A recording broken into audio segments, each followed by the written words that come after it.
Hello there, here we are with Mark Palmer. He's a singer and keyboard player from Sydney, Australia. When were you born, Mark? 1982. 1982, and were you born in Sydney? Yeah. Okay, and when did you start playing music? Pretty young, 4 or 5 years old. My brothers played, and so I used to play as well, but obviously not in a professional sense. Mm-hmm. The piano? Yeah, I used to play, the little things on keyboard and sing along. And did you? Yeah. Like what? Billy Joel songs? No, I used to play like Mary Had a Little Lamb. Oh yeah. That was probably that kind of thing, and that's the first thing I remember seeing of myself playing something. Is Mary Had a Little Lamb. Did you have piano lessons? Or? Yeah, I had for a little while piano lessons, doing like the classical grades, and then singing lessons as well. So the AMEB? Yeah, I only did up to like 4th grade or something. Mm-hmm. And singing lessons too? Yeah. Oh. Probably did singing lessons more. Oh, right. Did you sing any choirs or did you sing any classical music? At university, yeah, mm-hmm. we did. It was a more classical based course, so we did Mozart's Requiem and Handel's Messiah, things like that. Lacrimosa. Look, it's all gone. It's all gone now. And so, when did you decide to become a musician? I don't think I ever decided not to be one. I think I always just wanted to play. I think, probably going out of Year 12, and a friend just said, "Oh, why don't you go study music?" Because I was going to do physiotherapy or something like that. Mm-hmm. And I was like, "Yeah, cool." So that's probably the point. And so you went to university and studied music? Yep. And where did you go? I went to UNSW. Oh, that's right. I remember that. Yeah. And trying to remember that there was like a classical composer running that course, right? Was it? Yeah, it was a lot of. Who was running it? What was his name? I can't even remember now. What year was this? 2000. I guess it wasn't that long ago. Not long ago. 2000.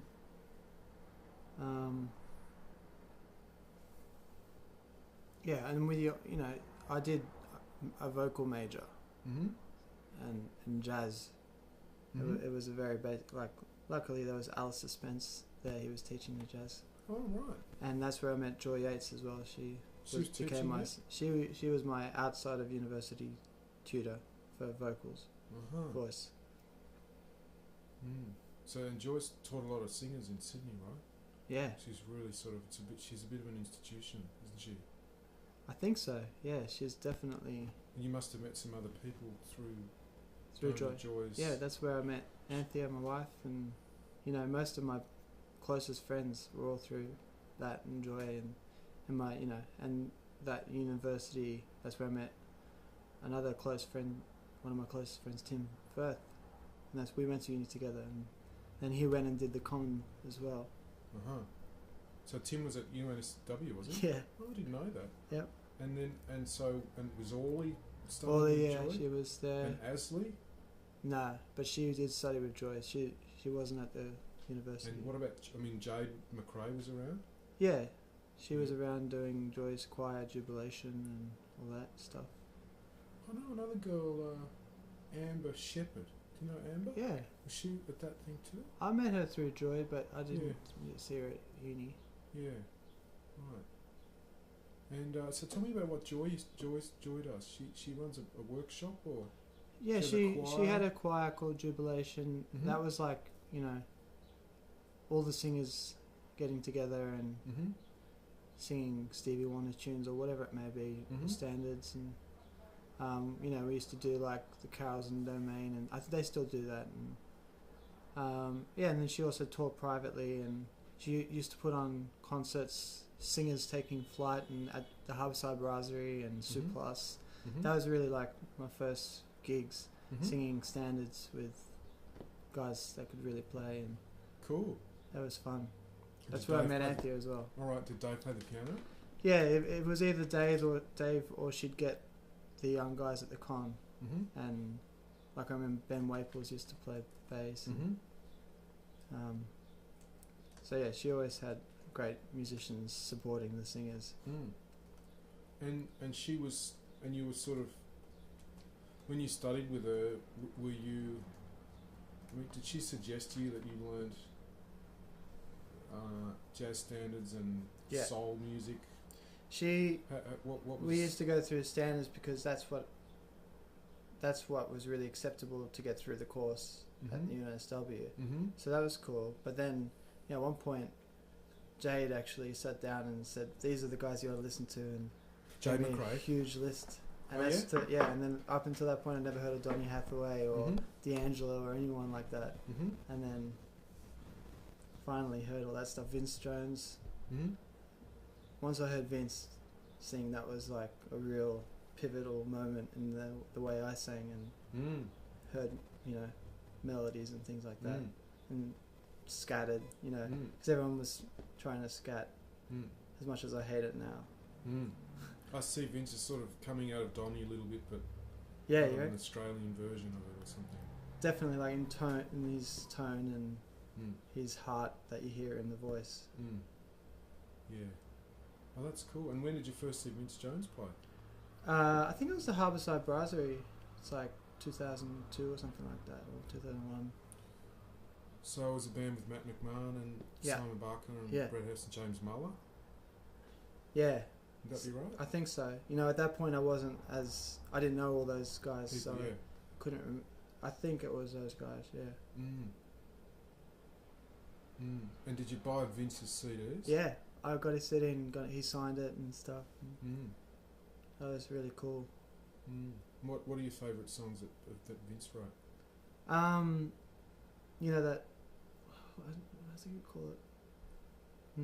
Power, love, the love, the power. Yeah. And Big City, that's I think it's about New York, that one as well. Yeah, I wonder if Vince wrote that. Did he write that? Oh, I don't know. I always thought that he did, but maybe not. Don't know. And then of course I love his versions of songs. It's been so long since I put on a Vince Jones record, I can't remember what the songs are now. But you used to listen to those records? A lot, yeah. That and, Donny, like in the car, when that was a good thing about driving in Sydney. You could put on music in the car for an hour and just really listen to it. So have you done a gig at the bitter end? Yes. That was like, when we got here, we were like, oh wow, we got a gig at the bitter end. And now we've been turning down gigs at the bitter end, because it's like, it's a bit of a dive. Is it hard to get people to go to that gig? I think it's harder than playing at Rockwood, where it's just built in, and also I just don't like, it doesn't have a good backline, so when you're booking a band, the drummer has to bring his gear, and that's always annoying. Yeah. They have a fairly decent piano and all that. It's a good venue, but if I'm going to just play in New York, I'll just play at the venue I like the most, which is Rockwood. I play everywhere. Do they charge to get into the bitter end? They do, that's the other thing. Yeah, they charge. But Rockwood's free, right? It's always free. Yeah. Unless you can charge money in stage 2, but otherwise it's always free. How do you go? I mean, so I understand that when you play, you lose money with your band. How does that? You lose money every time you play? Or? Yeah, I don't think we've ever made money here. Yeah, we probably lose. It's not much, like $100, $150 maybe. We only pay the guys $50, and that's for one set, playing our original music. Do you rehearse? Most of the times we do rehearse, but if it's the same guys that always play with us and nobody's new, or we don't have a new song, we don't rehearse. Yeah. And can I ask how much money you usually get back from the tip jar? We get, I think on average, like 120, something like that. Right. That's like a good night. What's the best you've had? I'd say 120. Close to that, 120, 140 or something. Yeah. It's never really been over $200. And is that usually playing the small room at Rockwood, or? Yeah, we've been playing, like last year we played in the small room probably 15 times or something. Oh, cool. I have every single time we play there, you get a CD. So I was flicking through them all, it's quite a lot. We played in the big room a couple of times last year and once this year. But I love that small room. It's always, well, now it's always pretty much full, and it's just such a good vibe, and people are quiet. Like, surprisingly, we mostly play on a Friday or Saturday night at 11 or midnight, and it's people are quiet listening to the tunes. So it's cool. We can play a slow tune and they're listening. they listen. And do you have a mailing list, or what? Yeah. You pass that around at Yeah, we pass it around. You know, we might get 1 or 2 or 3 every people gig? signing up on a gig. Yeah. So how many people are on your mailing list now? It's probably only like 1,000. 1,000? That's pretty good. That's with Australia as well. So That's with Australia. America's probably half that. And do you email the whole list when you have a gig? No, just if the we New play York here, people? we just email New York. And do you know how many people is on that list? Yeah, I think that's like half, like So maybe 500? 400 or 500. Yeah, that's certainly been one that's grown through playing, and you know. Do you use MailChimp or?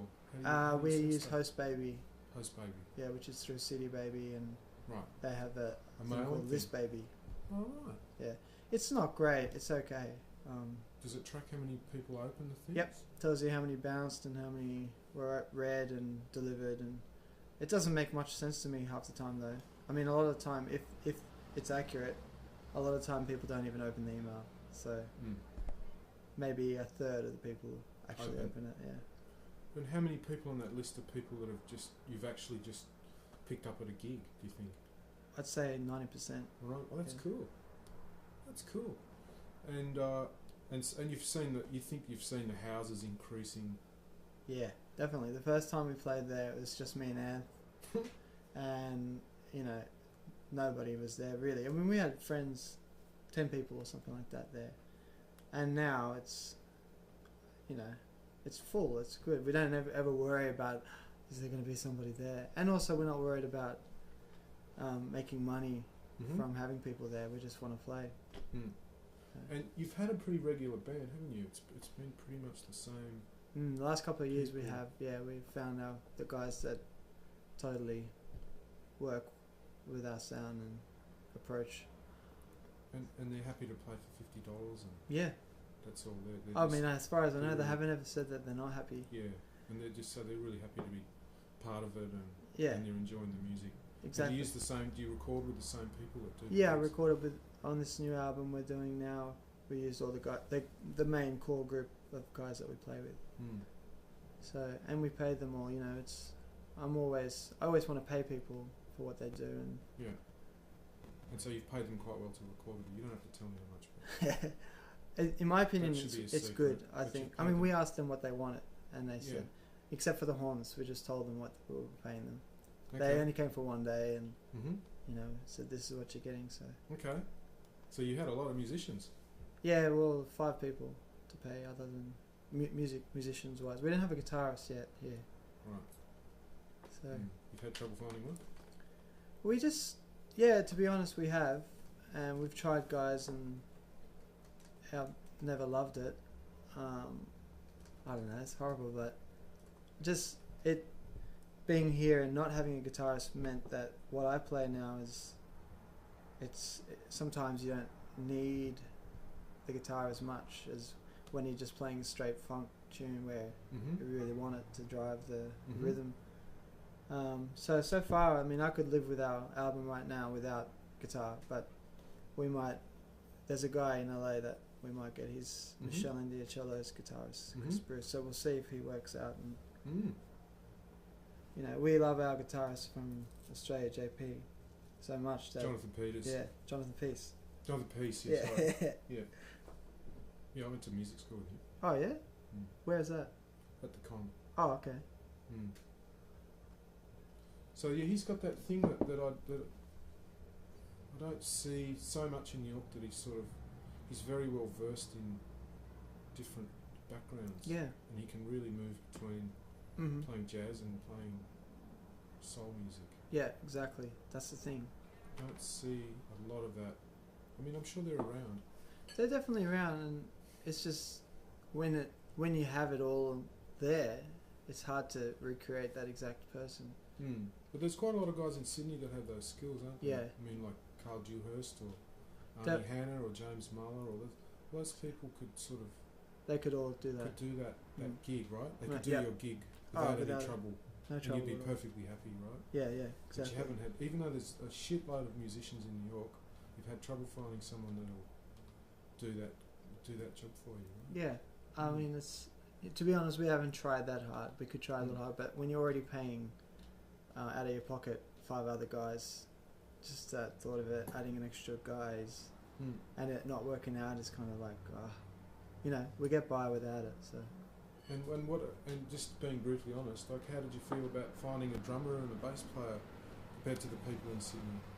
At first, I thought there's no way we're gonna Be able to do it? No. We're gonna have to go back. Is that what you thought? No, I just thought, it's the same thing. We know we love the guys so much in Sydney. I knew, like I'd heard though drummers and bass players that I loved, so I knew it was eventual. But then it's finding the guy that wants to actually do your gig and isn't busy touring all the time or something. Yeah. And we kind of ended up with guys that are quite busy, but they have had enough time to sit down and do our project too. So they can make most of the gigs. Yeah, you know, and if we don't, we have probably three or four guys that have done the gig that can do it, and that I really love as well. So, kind of who played on the recording? Jordan Perlson and Chris Tarry, and then in the horns, Josh Deutsch, Dylan Heaney, and Tim Stocker, who's Aussie. So has your music changed since you came to New York? Yeah. In what way? Big time.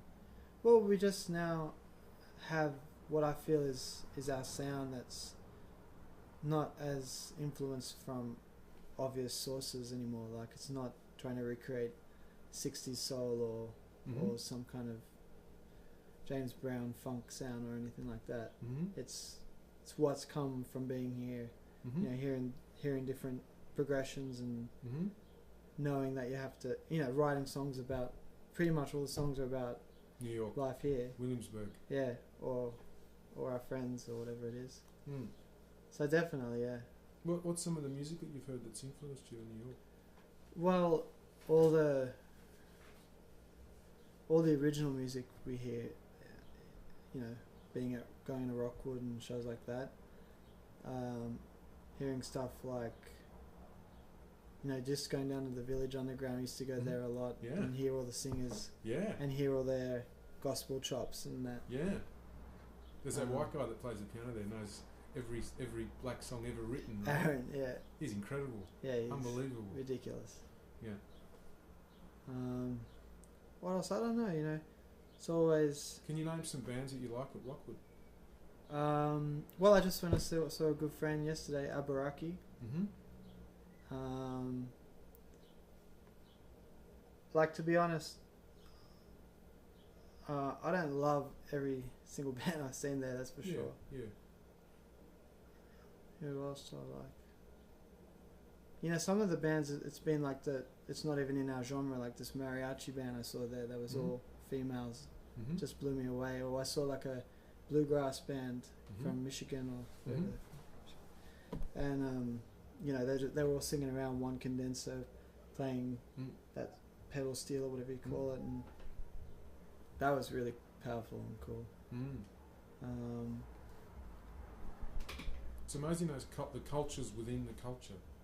That's what's incredible about New York. You go and see a Brazilian band, and maybe half of them live here, but somehow they've all they're very deeply into that particular musical language, and they really make it happen. Absolutely, yeah. And there's enough of them here to appreciate it too, you know. They have their whole culture. They tend to hang together as well. You see there's little... You know, I play with Africans sometimes at the Zinc Bar, and they have their own little... It's a little world. Where all the Africans come, you know. Yeah. West Africans, or the ones that speak French, you know. It's like us. We have all the Aussies that come to the gigs, and we definitely stick together, I think. Of all those people that you tend to hang out with, who came here first? Do you remember? You did. Me, yeah, okay. But apart from me? Well, Orly was probably one of the first ones. Carly Bruce. Carly? Nadia. Oh, Nadia. Been here a long time. Yeah, I mean, I knew Nadia more from here than before. So, yeah. And how was your your friendships or your relationships with people in Australia changed since you come here? Well, we definitely don't see each other as much, Often. but you know, we have good Skype conversations as much as possible.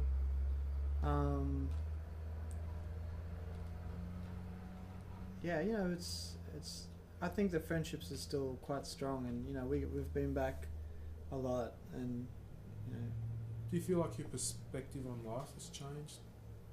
Do you sense a difference between your perspective and the people that you and your friendships back in Australia now?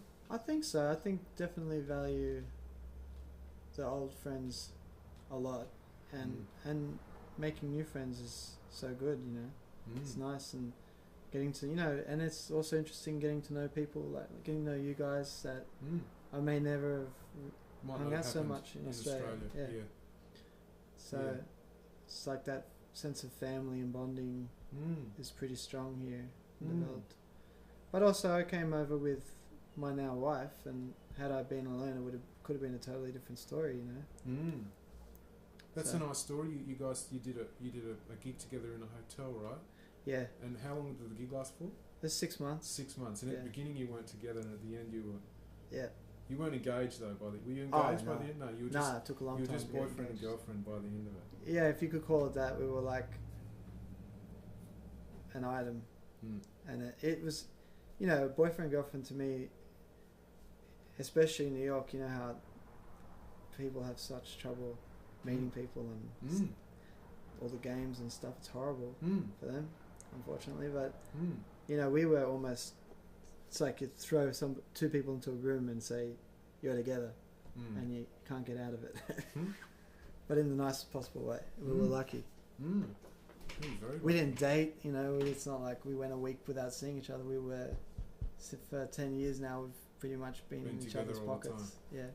And when you first left for that gig, were you already thinking about moving to New York? Nah.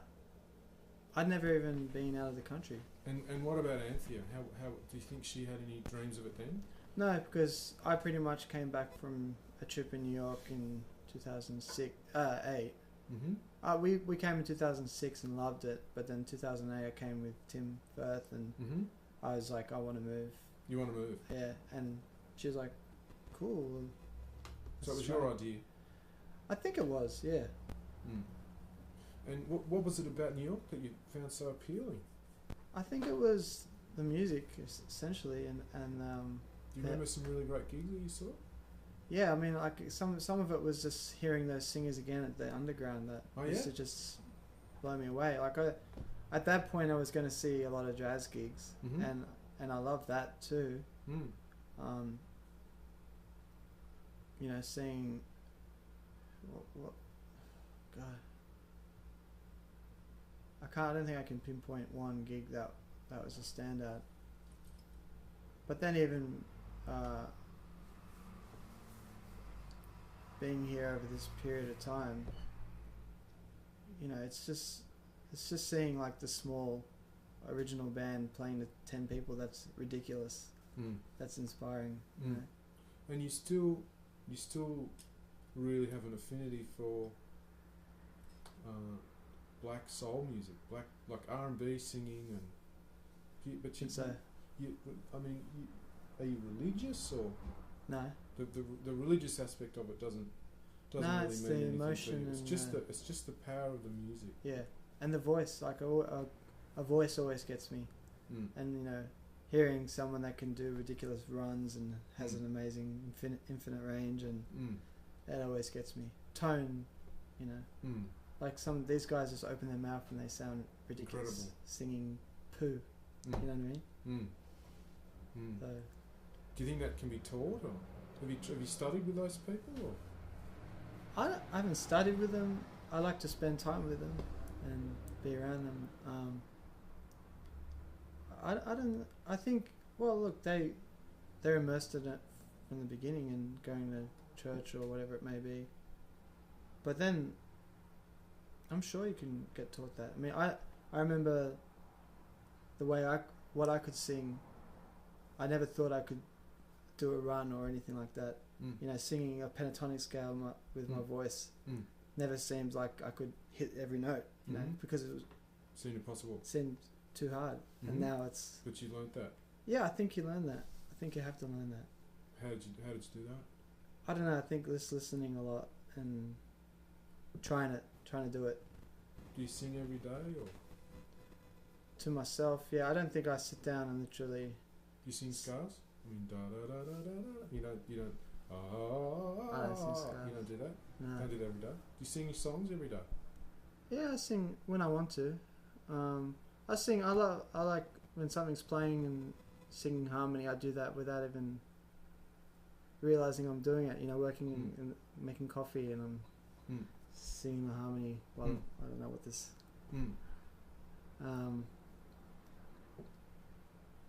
Yeah, I'm not like a bit. I've never been a big practice person or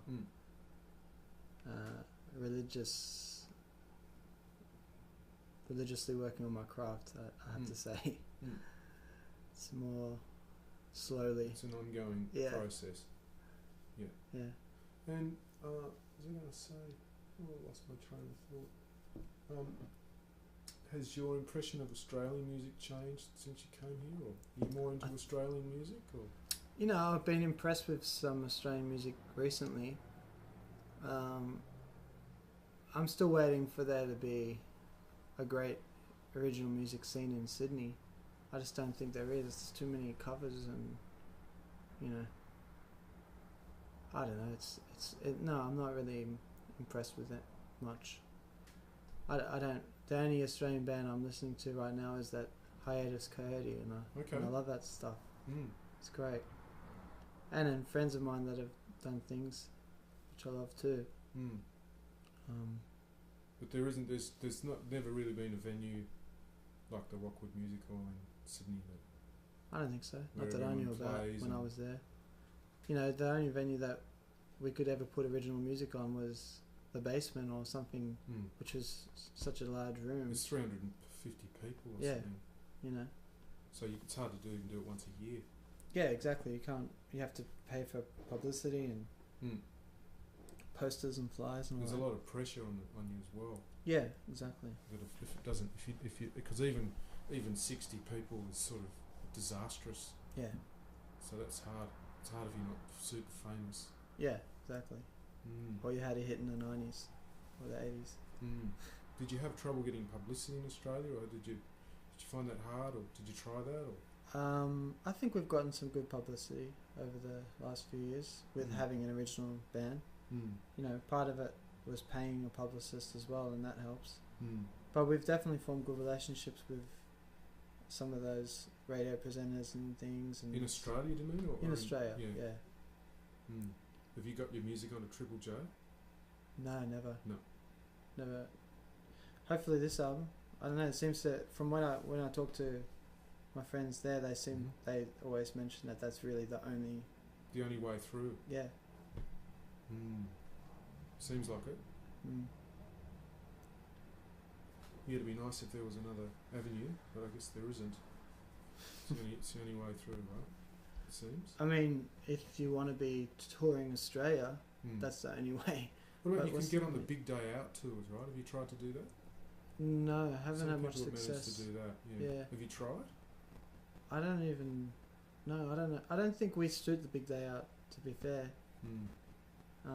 I think that's the thing. Our music style. There's more festivals and gigs in Europe and in America than there are in Australia. And let's be honest, like, how many times can you tour Australia? You can't do it that many times. There's not that many gigs, and it's a small country. Yeah.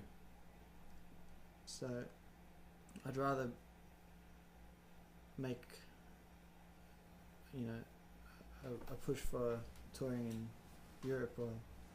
I mean, that definitely musically there's a lot more festivals out this way. So, do you did you have any sort of serious goals when you got here, or did you, like when you came and you know it's a big decision to pack up all your stuff and initially did you sort of think did you have an idea what you were going to do? Not really, but initially we wanted to finish our second album, and that was, you know. We're going to finish that, and then we'll see what happens. So you did that. Yeah. And now you're going to make another one. You've met a producer, Justin Stanley, right? Tell me about him. Well, he's an Aussie actually, Mm-hmm. who was he's been in America. He's a American citizen now. Mm-hmm. He's been making records for a while, but Mm-hmm. started out as a keyboard player in Noiseworks, Mm-hmm.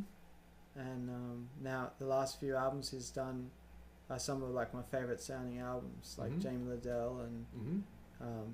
Nick Acosta, his wife. He's done a lot of her stuff, and he's just doing Shaka Khan's album, and Oh, great. he's finished Eric Clapton's album. Mm. And he was talking about how he was in the studio when they were doing D'Angelo's Voodoo, because Nika and D'Angelo were on the same label, Mm-hmm. and he was amongst all that, and It's you know, cool. that's kind of pretty awesome. Mm. And so he came and helped you record. You recorded in New Jersey, right? Yep. And he came to all the tracking sessions? He did all the tracking. Yeah, he set up all the mic. He was basically producer engineer. Mm-hmm. Gave us great feedback, and Mm-hmm. you know. Just going to stand because my bum's going to stand. How's your bum? That's good, I think. So you gave me the hot seat, so You it's got more the comfortable. chair.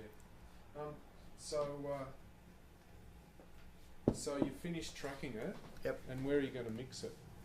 Justin's going to mix it at his studio, Stellar Sound In Los LA. Angeles? Yeah. Sterling Sound or Stellar. Stellar Sound?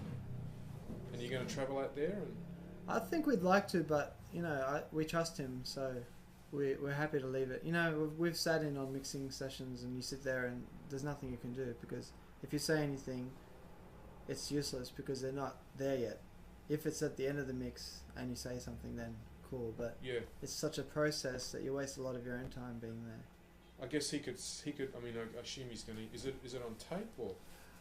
He the way he does it, he runs everything through his Neve console onto a half-inch tape back on a Pro Tools. So he's mixing that tape sound. We wanted to record on the tape, and then unfortunately the tape we ordered didn't come in time, and it worked out to be a blessing in disguise, because it would have taken so much longer. And this way we could just breeze through takes and, you know, chop and change little bits here and there, and just do it really quickly. Yeah.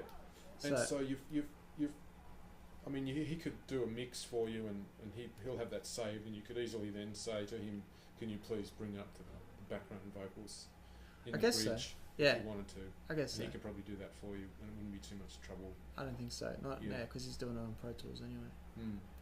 And did you record the vocals live? No. This is the first time we haven't done that.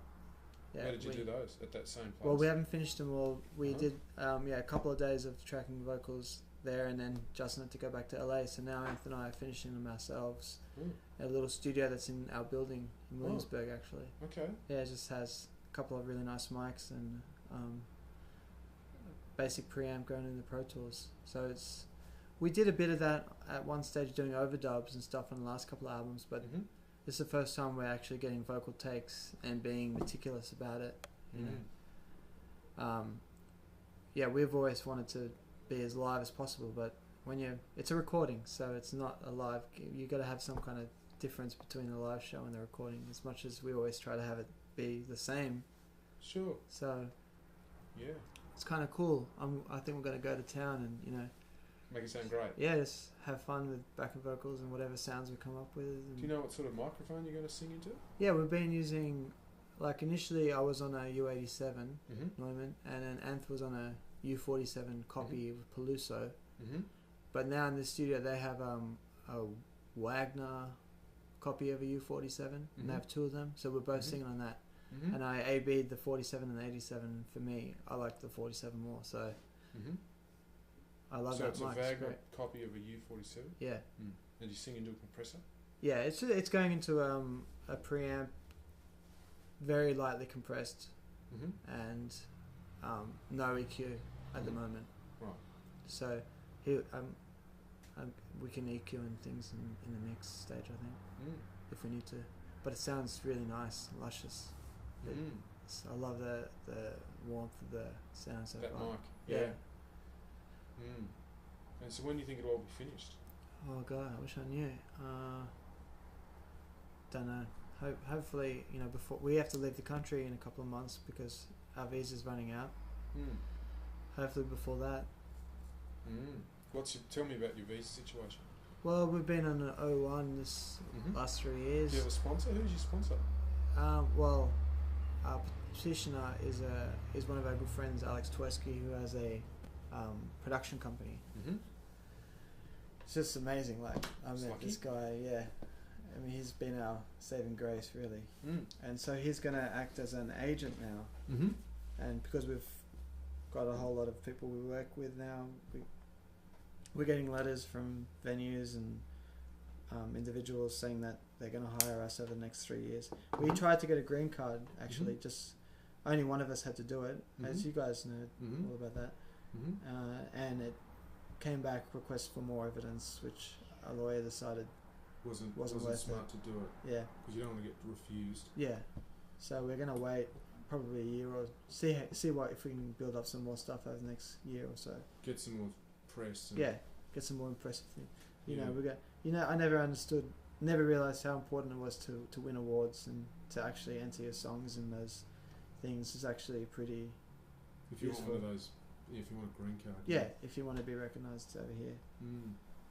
If we were living in Australia, it wouldn't matter, I guess, so much. No.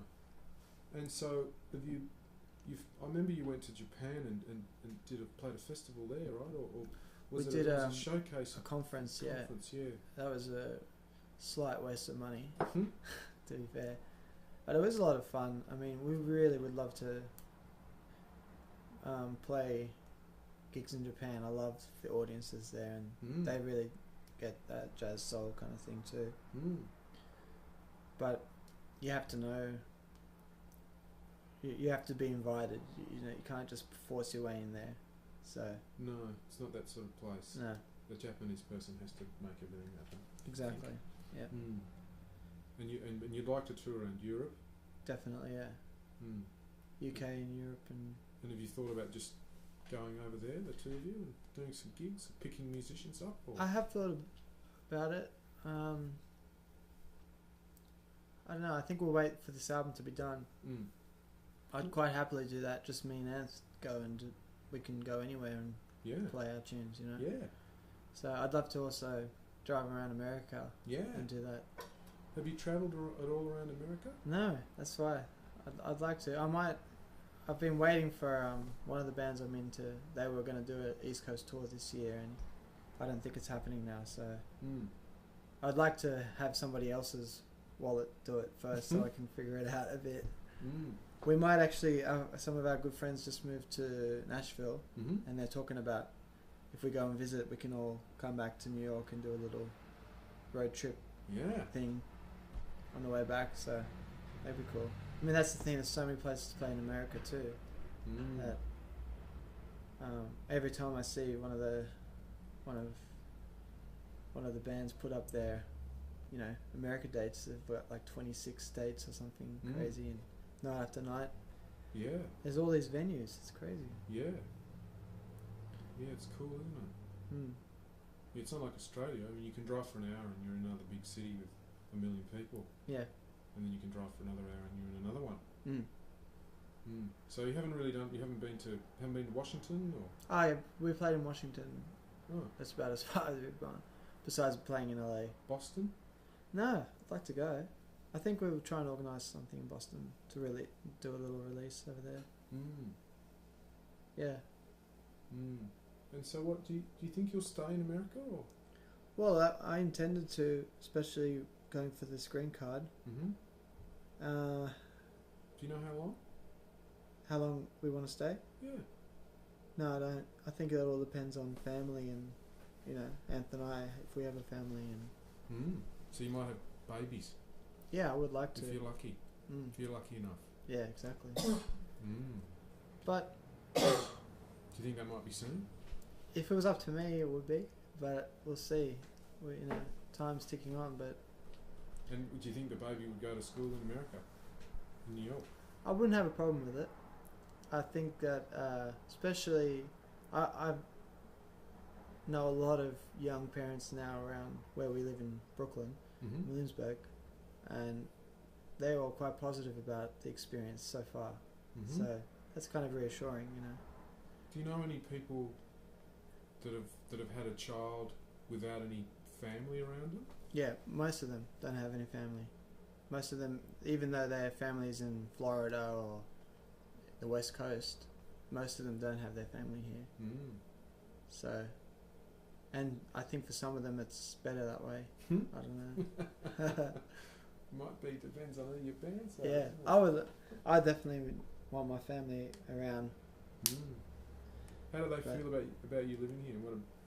And atheist parents, how do they both feel about you guys being over here?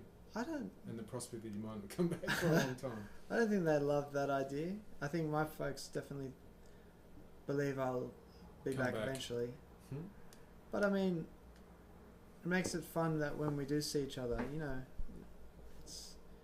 you don't even want to see your family every day when you live 5 minutes away from them. Yeah, so sure.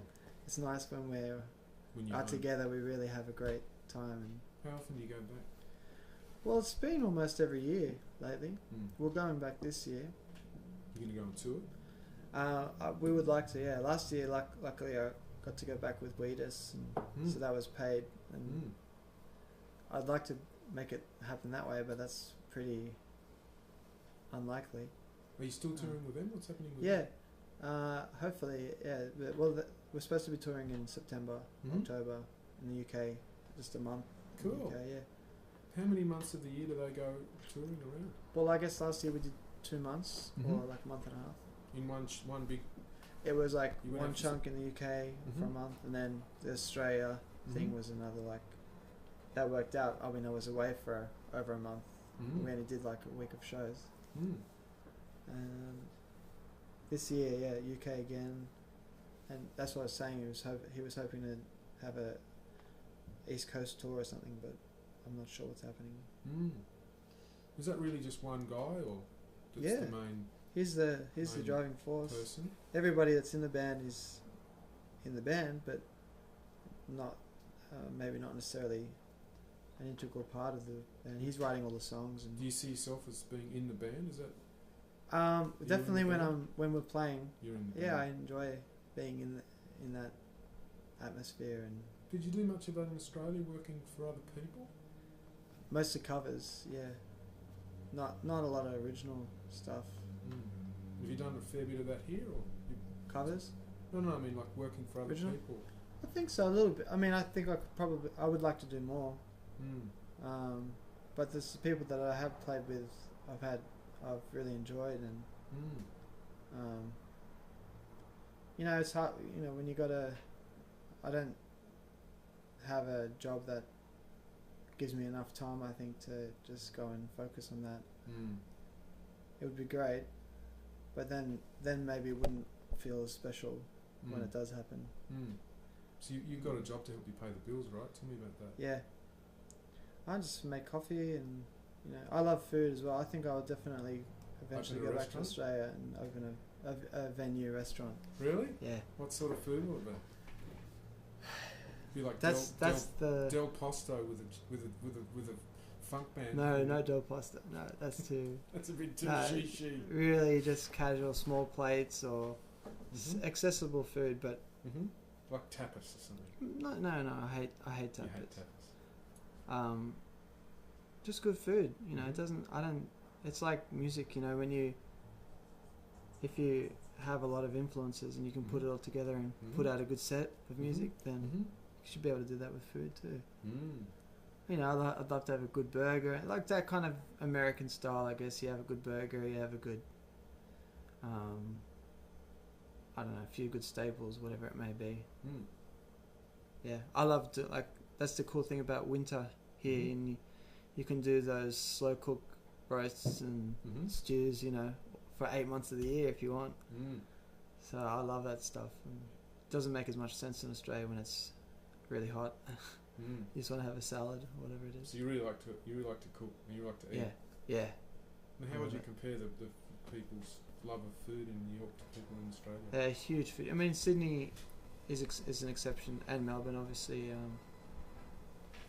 It's, you know, the last time I was there, I was pretty impressed at the food. It's phenomenal in Sydney, yeah. But here in New York, it's phenomenal for sure.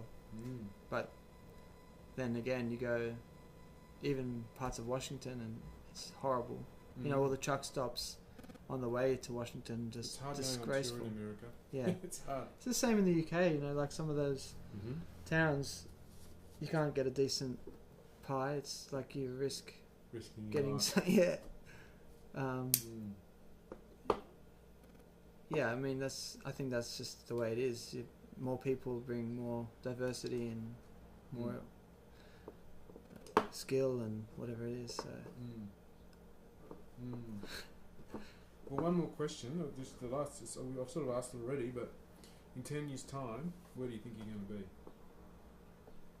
Make a guess. I would like to be living out in Woodstock with a big, funky house and a studio and a garden and a wood-fired oven making pizza and a pool, maybe, I don't know, or being on a lake or something like that. I hope you'll bring Mr. DeFaro out there, will you? Who's Mr. DeFaro? What's his name? DeFaro, the guy. Oh, DeFaro. You'll have him downstairs cooking. No, pizza. I'll be making the pizza. He'll be coming to eat my pizza. He'll be coming to eat your pizza. Yeah, I'll get you guys over for some pizza. Don't worry. Okay, cool. I think we've talked enough. Oh, thanks so much. Yeah. You're off the hook. All right. Thanks very much, Mark Palmer. Thank you.